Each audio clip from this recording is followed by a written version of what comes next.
ओम शांति। आज 12 दिसंबर 2024 के बाबा के अनमोल मधुर महावाक्य सुनेंगे। आज की बाबा की मुरली है, विनाश काले विपरीत बुद्धि विनश्यन्ति, विनाश काले प्रीत बुद्धि विजयन्ति। बाबा कहे ये विनाश काल है, परंतु जब तुम ये बात कहते हो तो लोग हंसी उड़ाते हैं। परंतु विनाश काल है, उसका प्रत्यक्ष प्रमाण है कि आज मनुष्य की भगवान से तो विपरीत बुद्धि है ही, लेकिन आपस में भी विपरीत बुद्धि हो गए हैं और इसलिए एक दो से इतना लड़ते झगड़ते रहते हैं, मारते काटते रहते हैं। तभी कहा विनाश काले विपरीत बुद्धि विनश्यन्ति। तो ये विनाश काल है, ये प्रत्यक्ष स्वरूप है उसका। दूसरा जो बाबा कहते हैं, विनाश काले प्रीत बुद्धि विजयन्ति। तो जो आत्माओं की भगवान से प्रीत है, अर्थात जो प्रेम से भगवान को याद करते हैं, बाप को याद करते हैं, बाप से लिंक जोड़ते हैं, उनकी हर बात में विजयी होती है। सबसे पहली विजयी है विकारों के ऊपर, और जो विकारों के ऊपर विजय प्राप्त कर लेते, फिर वही कर्मेंद्रिय के ऊपर भी विजय प्राप्त करते हैं और इसीलिए वो स्वर्ग में जाने के अधिकारी बन जाते हैं। साथ ही साथ गायन है कि परमात्मा करण करावनहार है, तो परमात्मा को इसी समय इस संसार में आना होता है नई दुनिया की सर्जना कराने के लिए। तो वो करणहार भी है, करावनहार भी है। परमात्मा जब खुद आते हैं तो सृष्टि को पतित से पावन बनाते हैं, लेकिन फिर ब्रह्मा द्वारा नई सृष्टि की स्थापना का कार्य, विष्णु द्वारा नई सृष्टि की पालना का कार्य और शंकर द्वारा महाविनाश। बाबा कहे ये त्रिमूर्ति का चित्र भक्ति मार्ग में बहुत अच्छे से दिखाया हुआ है।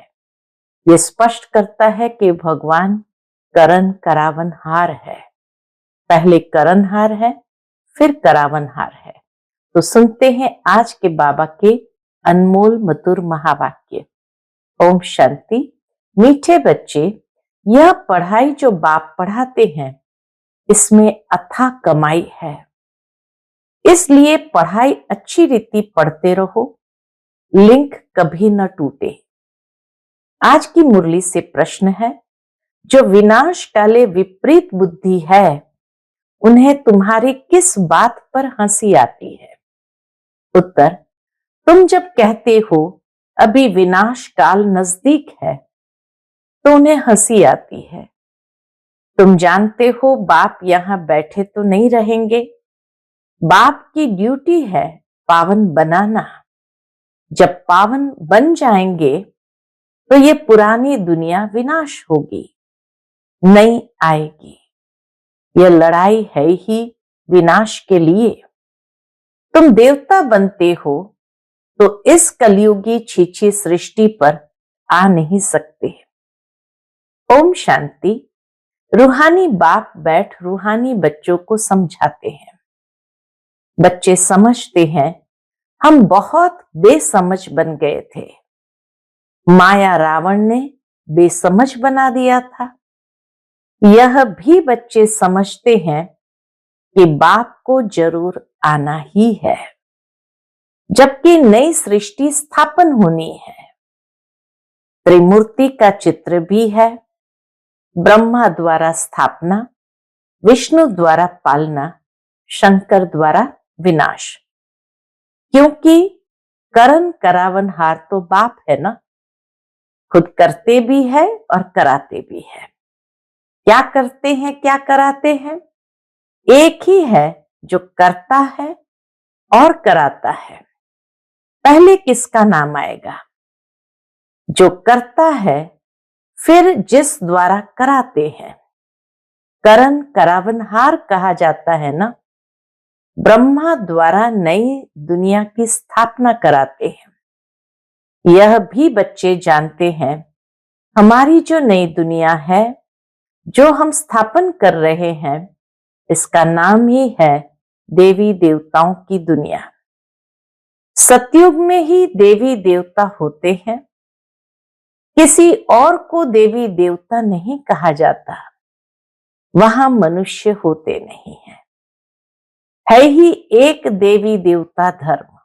सतयुग में मनुष्य नहीं होते हैं, एक ही देवी देवता धर्म, दूसरा कोई धर्म ही नहीं। अभी तुम बच्चे स्मृति में आए हो कि बरोबर हम देवी देवता थे। निशानियां भी है, इस्लामी, बौद्धी, क्रिश्चियन आदि सबकी अपनी अपनी निशानी है। हमारा जब राज्य था तो और कोई नहीं था, अभी फिर और सभी धर्म है, हमारा देवता धर्म है नहीं। गीता में अक्षर बड़े अच्छे अच्छे हैं, परंतु कोई समझ नहीं सकते।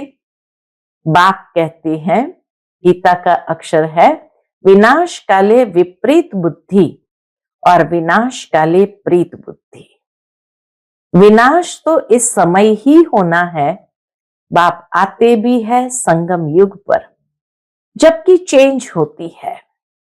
बाप तुम बच्चों को बदले में सब कुछ नया देते हैं। वह सोनार भी है, धोबी भी है, बड़ा व्यापारी भी है। बाबा सुनार भी है, धोबी भी है, बड़ा व्यापारी भी है। विरला ही कोई बाप से व्यापार करे। इस व्यापार में तो अथाह फायदा है। पढ़ाई में फायदा बहुत होता है। ये पढ़ाई है तो पढ़ाई में तो बहुत फायदा होता है। महिमा भी की जाती है कि पढ़ाई कमाई है, वह भी जन्म जन्मांतर के लिए कमाई। तो ऐसी पढ़ाई अच्छी रीति पढ़नी चाहिए ना। और पढ़ाता भी बहुत सहज हूं। बाबा कहे मैं पढ़ाता भी बहुत सहज हूं।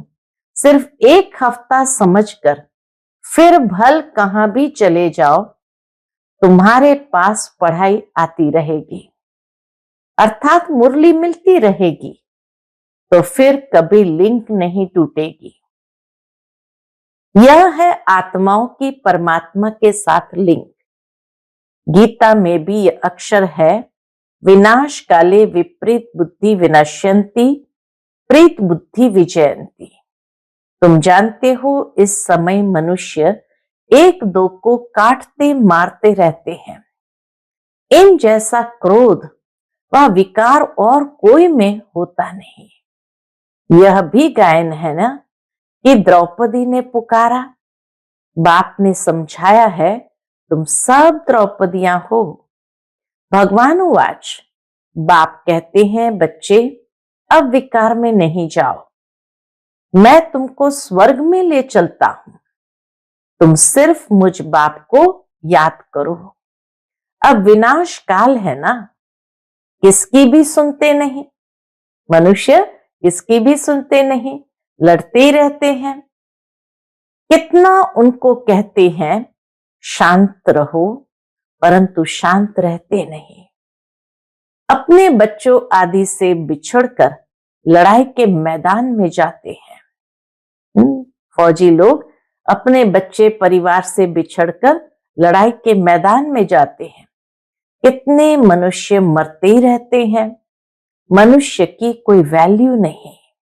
अगर वैल्यू है, महिमा है, तो इन देवी देवताओं की। अभी तुम यह बनने का पुरुषार्थ कर रहे हो।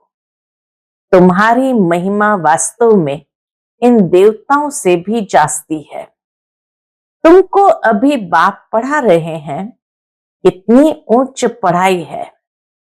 पढ़ने वाले बहुत जन्म के अंत में बिल्कुल ही तमो प्रधान है, मैं तो सदैव सतो प्रधान ही हूं। बाप कहते हैं मैं तुम बच्चों का ओबीडियंट सर्वेंट बनकर आया हूं। विचार करो हम कितने चीची बन गए हैं। बाप ही हमको वाह वाह बनाते हैं, बाबा ही आकर हमें वाह वाह बनाते हैं। भगवान बैठ बच्चों को पढ़ाकर कितना उच्च बनाते हैं। बाप खुद कहते हैं, मैं बहुत जन्मों के अंत में तुम सबको तमो प्रधान से सतो प्रधान बनाने आया हूं।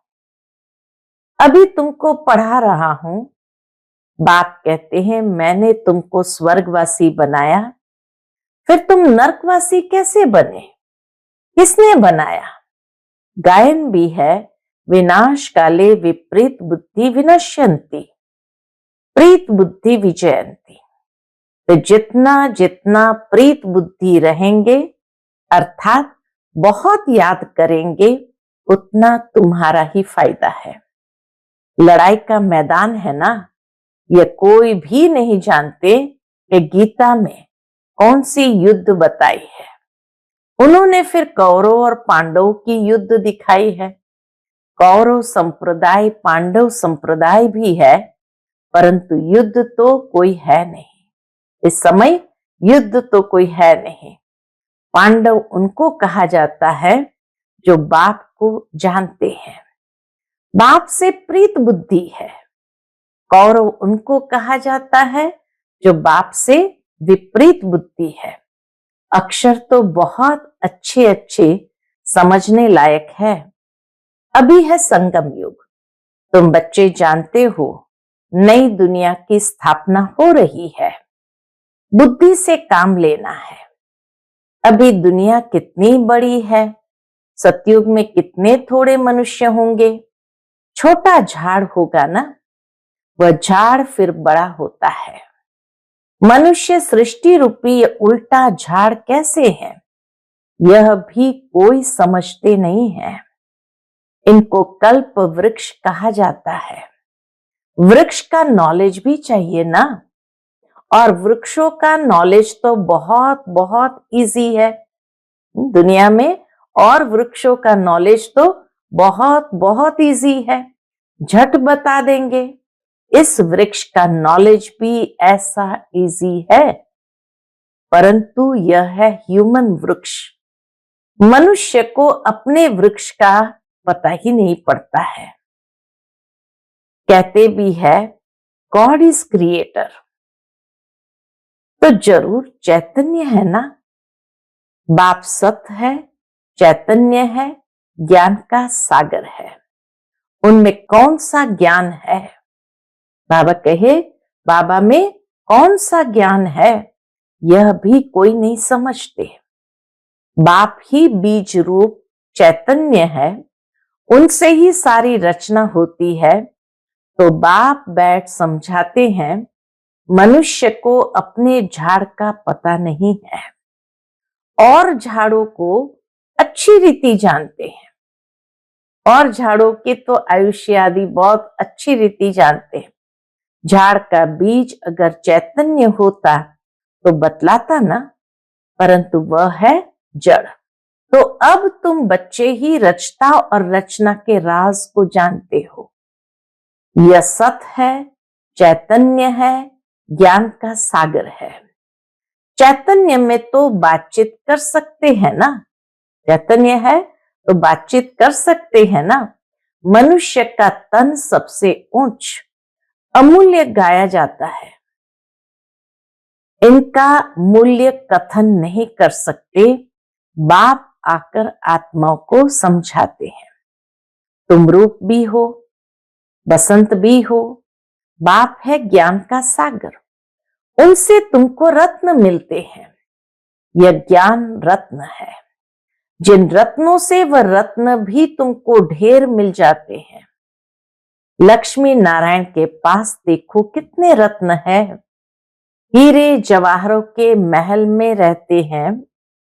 नाम ही है स्वर्ग, जिसके तुम मालिक बनने वाले हो। कोई गरीब को अचानक बड़ी लॉटरी मिलती है तो क्या होता है, तो पागल हो जाते हैं ना। बाप भी कहते हैं, तुमको विश्व की बादशाही मिलती है तो माया कितना ऑपोजिशन करती है। तुमको आगे चल पता पड़ेगा कि माया कितने अच्छे अच्छे बच्चों को भी हप कर लेती है, एकदम खा लेती है। तुमने सर्प को देखा है, मेंढक को कैसे पकड़ता है। जैसे गज को ग्राह हप करते हैं, सर्प मेंढक को एकदम सारे के सारा हप कर लेता है। माया भी ऐसी है, बच्चों को जीते जी पकड़कर एकदम खत्म कर देती है, जो फिर कभी बाप का नाम भी नहीं लेते हैं। योग बल की ताकत तुम्हारे में बहुत कम है, सारा मदार योग बल पर है। जैसे सर्प मेंढक को हप करता है, तुम बच्चे भी सारी बादशाही को हप करते हो। सारे विश्व की बादशाही तुम सेकंड में ले लेंगे। बाप कितना सहज युक्ति बताते हैं, कोई हथियार आदि नहीं। बाप ज्ञान योग के अस्त्र शस्त्र देते हैं, उन्होंने फिर स्थूल हथियार आदि दे दिए हैं। तुम बच्चे इस समय कहते हो हम क्या से क्या बन गए हैं। जो चाहे सो कहो, हम ऐसे थे जरूर।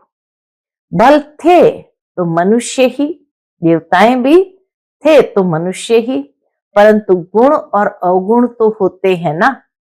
देवताओं में दैवी गुण है, इसलिए उन्हों की महिमा गाते हैं। आप सर्वगुण संपन्न, 16 कला संपूर्ण, संपूर्ण निर्विकारी। हम निर्गुण हारे में कोई गुण नहीं। इस समय सारी दुनिया ही निर्गुण है, अर्थात एक भी देवताई गुण नहीं है। बाप जो गुण सिखलाने वाला है उनको ही नहीं जानते, इसलिए कहा जाता है विनाश काले विपरीत बुद्धि। अब विनाश तो होना ही है संगम पर, जबकि पुरानी दुनिया विनाश होती है और नई दुनिया स्थापन होती है। इसको कहा जाता है विनाश काल। यह है अंतिम विनाश, फिर आधा कल्प कोई लड़ाई आदि होती ही नहीं। मनुष्य को कुछ भी पता नहीं। विनाश काले विपरीत बुद्धि है तो जरूर पुरानी दुनिया का विनाश होगा ना। इस पुरानी दुनिया में कितनी आपदाएं हैं, मरते रहते हैं। बाप इस समय की हालत बतलाते हैं। फर्क तो बहुत है ना। आज भारत का यह हाल है, कल भारत क्या होगा। आज यह है, कल तुम कहां होंगे। तुम जानते हो पहले नई दुनिया कितनी छोटी थी। वहां तो महलों में कितने हीरे जवाहरत आदि होते हैं। भक्ति मार्ग में भी तुम्हारा मंदिर कोई कम थोड़ी होता है। सिर्फ कोई एक सोमनाथ का मंदिर थोड़ी होगा। एक कोई बनाएगा तो उनको देख और भी बनाएंगे। एक सोमनाथ मंदिर से ही कितना लूटा है। फिर बैठ अपना यादगार बनाया तो दीवारों में पत्थर आदि लगाते हैं। इन पत्थरों की क्या वैल्यू होगी। इतने छोटे से हीरे का भी कितना दाम है। बाबा जौहरी था, एक रत्ती का हीरा होता था 90 रुपया रत्ती। 90 रुपया रत्ती। अभी तो उसकी कीमत हजारों रुपया है, मिलते भी नहीं। बहुत वैल्यू बढ़ गई है। इस समय विलायत आदि तरफ धन बहुत है, परंतु सतयुग के आगे ये कुछ भी नहीं है। अब बाप कहते विनाश काले विपरीत बुद्धि है, तुम कहते हो विनाश समीप है, तो मनुष्य हंसते हैं। बाप कहते हैं मैं कितना समय बैठा रहूंगा, मुझे कोई यहां मजा आता है क्या। मैं तो न सुखी न दुखी होता हूं। मेरे ऊपर ड्यूटी है इस चीज की, पावन बनाने की। तुम यह थे, अब यह बने हो, फिर तुमको ऐसा ऊंच बनाता हूं। तुम जानते हो हम फिर वह बनने वाले हैं। फिर से लक्ष्मी नारायण बनने वाले हैं। अब तुमको ये समझ आई है, हम इस दैवी घराने के भांति थे, राजाई थी, फिर ऐसे अपनी राजाई गंवाई, फिर और आने लगे। अब ये चक्र पूरा होता है। अभी तुम समझते हो लाखों वर्ष की तो बात ही नहीं है, ये लड़ाई है ही विनाश की। उस तरफ तो बहुत आराम से मरेंगे। सतयुग में तो बाबा कहे बहुत आराम से मरेंगे, कोई तकलीफ नहीं होगी, हॉस्पिटल आदि भी नहीं होंगे। कौन बेड सेवा करेंगे और रोएंगे? वहां तो ये रस्म ही नहीं, उन्हों की मौत सहज होती है। यहां तो दुखी होकर मरते हैं, क्योंकि तुमने सुख बहुत उठाया है तो दुख भी तुमको देखना है। खून की नदियां यहां ही बहेगी। वह समझते हैं ये लड़ाई फिर शांत हो जाएगी, परंतु शांत तो होनी नहीं है। मेरुआ मौत मलो का शिकार। तुम देवता बनते हो, फिर कलयुगी छीछी सृष्टि पर तो तुम आ नहीं सकते। गीता में भी है, क्या है? भगवान वाच, विनाश भी देखो, स्थापना भी देखो। साक्षात्कार हुआ ना, ये साक्षात्कार सब अंत में होंगे। फलाने फलाने यह बनते हैं, फिर उस समय रोएंगे, बहुत पछताएंगे, सजा खाएंगे, नसीब कूटेंगे, नसीब भी कूटेंगे, लेकिन कर क्या सकेंगे? यह तो 21 जन्मों की लॉटरी है। स्मृति तो आती है ना, 21 जन्म की लॉटरी है, तो बाबा कहे स्मृति तो आती है ना। साक्षात्कार बिगर किसको सजा नहीं मिल सकती है, ट्रिब्यूनल बैठती है ना। अच्छा, मीठे मीठे सिकिलते बच्चों प्रति माता पिता बाप दादा का याद प्यार और गुड मॉर्निंग। रूहानी बाप की रूहानी बच्चों को नमस्ते। हम सभी रूहानी बच्चों की रूहानी माता पिता बाप दादा को याद प्यार, गुड मॉर्निंग और नमस्ते नमस्ते। शुक्रिया बाबा, शुक्रिया। आज की मुरली से धारणा के लिए मुख्य सार है, पहली पॉइंट, स्वयं में ज्ञान रत्न धारण कर रूप बसंत बनना है। ज्ञान रत्नों से विश्व के बादशाही की लॉटरी लेनी है।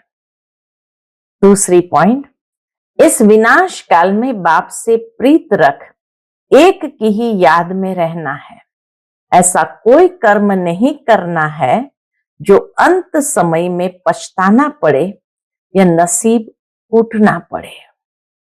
आज का बाप दादा का मधुर वरदान हम बच्चों के प्रति है, सदा स्नेही बन, उड़ती कला का वरदान प्राप्त करने वाले निश्चित विजयी निश्चिंत भव। सदा स्नेही बन, उड़ती कला का वरदान प्राप्त करने वाले निश्चित विजयी निश्चिंत भव। जिसका निश्चित विजयी है वो सदा निश्चिंत रहते हैं। स्नेही बच्चों को बाप दादा द्वारा उड़ती कला का वरदान मिल जाता है।